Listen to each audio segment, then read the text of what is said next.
నమస్తే అండి. ఈరోజు చిన్న పరిహారం మీతో షేర్ చేస్తాను. ఎందుకంటే ఈరోజు శనివారం 12/7/2025లో మనకి శనివారం శ్రవణ నక్షత్రంతో కలిసి వచ్చింది. మహావిష్ణువు నక్షత్రం, అలాగే వెంకటేశ్వర స్వామి నక్షత్రమైన ఈ రోజు తప్పకుండా చిన్న పరిహారాన్ని చేసుకోండి. మీకున్న చెడు దృష్టి, కన్ను దృష్టి, ఎలాంటి అడ్డంకులున్నా, ఆర్థిక ఇబ్బందులున్నా అవన్నీ కూడా తొలగిపోతాయి. అయితే నేను ఎక్కువగా ఆర్థిక ఇబ్బంది గురించి చెప్తున్నాను అంటున్నారు. చాలా మంది ఫేస్ చేసేది ఆ ప్రాబ్లమే కాబట్టి దాని గురించి నేను ఎక్కువ పరిహారాలు అనేవి చెప్తూ ఉంటానండి. సరే, ఈ రోజు శ్రవణ నక్షత్రం శనివారం చాలా విశేషమైన రోజు అండి. వీడియో పెడదాం అనుకున్నాను, టైం కుదరక నేను షార్ట్ పెట్టేస్తున్నాను. ఆ ఏంటి అంటే మీరు ఈ రోజు సాయంత్రం తప్పకుండా పిండి దీపం వెలిగించండి. అలాగే పునుగు ఆయిల్ అవ్వచ్చు, పునుగు అవ్వచ్చు, ఎవరి దగ్గర అయితే వాళ్ళు తీసుకున్నారో ఈ రోజు వెంకటేశ్వర స్వామి ఫోటోకి 4 వైపులా పునుగును అనేది పూయండి.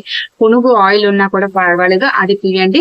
అలాగే మీరు వెలిగించే దీపంలో కూడా కొంచెం ఒక 2 డ్రాప్స్ అనేది ఆ పునుగు ఆయిల్ అనేది వేయండి. ఈ పునుగు ఆయిల్ కూడా మన దగ్గర అవైలబుల్ ఉంది. ఇప్పటికే చాలా మంది పునుగు ఆయిల్ ఉంది, పునుగు పేస్ట్ అనేది చాలా మంది తీసుకుంటున్నారు.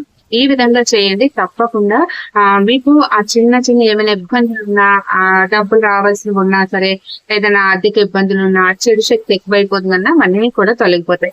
చిన్న పరిహారాన్ని ఈ రోజు సాయంత్రం తప్పకుండా 2 పిండి దీపాలైనా వెలిగించండి. 2 అయినా పర్వాలేదు, పిండి దీపాలు చక్కగా వెలిగించండి. వెలిగించి పునుగు ఆయిల్ అనేది అందులో వేయండి. పునుగును వచ్చేసి స్వామివారి పటానికి, లేదంటే మీ దగ్గర విగ్రహం ఉన్నా కూడా లేపనంగా అనేది పూయండి. స్వస్తి.